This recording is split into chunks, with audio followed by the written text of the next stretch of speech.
Olá, meu nome é Viviane, da página Vivi Atelier, e hoje eu vou ensinar vocês a fazerem este porta-guardanapo de tecido. No último vídeo, vocês aprenderam a fazer a capa para suplá. Com as sobras deste tecido aqui, vocês conseguem fazer o porta-guardanapo. Se vocês compraram 1 metro de tecido para fazer 6 capinhas de suplá, as sobrinhas desse tecido vocês conseguem fazer 6 porta-guardanapos, porém o tecidinho aqui de trás tem que ser diferente, porque o que sobra aqui não é o suficiente para fazer 6 porta-guardanapos iguais. Se vocês têm bastante tecido desse sobrando, pode fazer, mas se não tem, use um tecidinho diferente para a gente colocar atrás.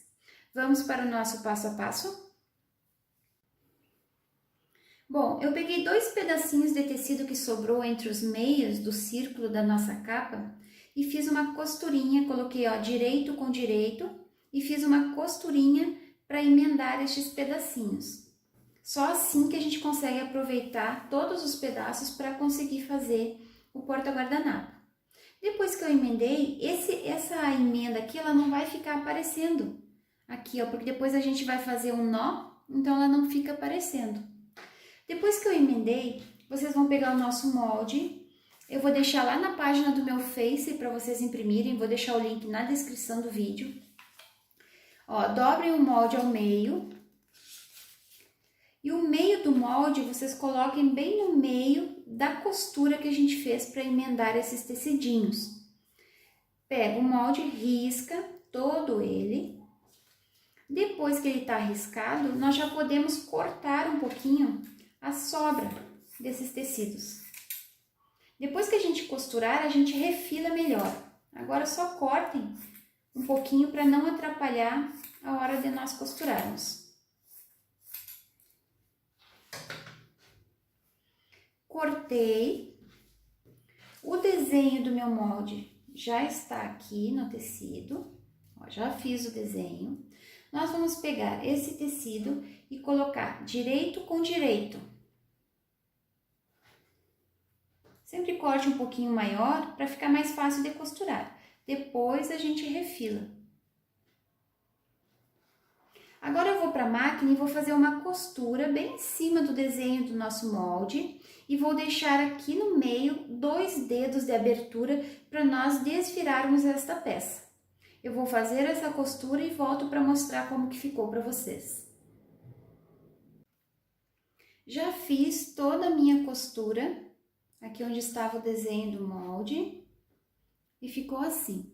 Já refilei também para tirar as sobrinhas de tecido, e agora a gente pode desvirar com o dedo mesmo. Não dá para deixar um espaço muito pequeno, senão fica mais difícil de desvirar. Tem que deixar os 2 dedos de tamanho mais ou menos ali.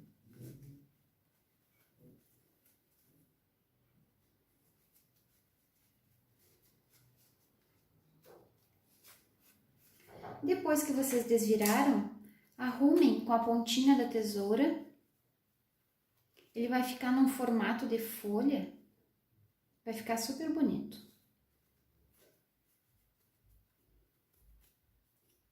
Agora que eu desvirei, eu vou passar com ferro para arrumar ele direitinho. Já passei, ele fica bem arrumadinho. Agora nós vamos para a máquina fazer uma costura de finalização e acabamento. Faça uma costura bem na borda, em toda a volta. Essa abertura que ficou aqui não precisa fechar com ponto invisível. Agora a gente passando uma costurinha aqui na volta, ela já vai fechar automaticamente. Vou passar essa costurinha e volto para mostrar como que ficou para vocês. Já fiz a última costurinha de acabamento, bem na borda para ficar mais bonitinho. E agora a gente vai precisar de uma argolinha. Essas argolinhas vocês encontram em armarinhos ou lojas que vendem produtos para cortina. Essa aqui tem 4 centímetros de diâmetro. Vamos passar o nosso tecidinho pelo meio. E a gente faz um nozinho agora. Agora vocês vão arrumando esse nó antes de apertar, fazendo com que as folhinhas fiquem abertas, as duas para o mesmo lado. Pode ser um nó bem apertadinho. Vocês podem ver que não ficou a marca da costura que a gente fez para emendar os tecidos, não aparece quase. E está pronto o nosso porta-guardanapo. Esse foi o nosso vídeo de hoje. Espero que vocês tenham gostado. Me sigam no Instagram, vou colocar o link na descrição do vídeo. E compartilhe esse vídeo para me ajudar na divulgação. Olha como fica uma gracinha. Um beijinho para vocês e até o próximo vídeo. Tchau, tchau!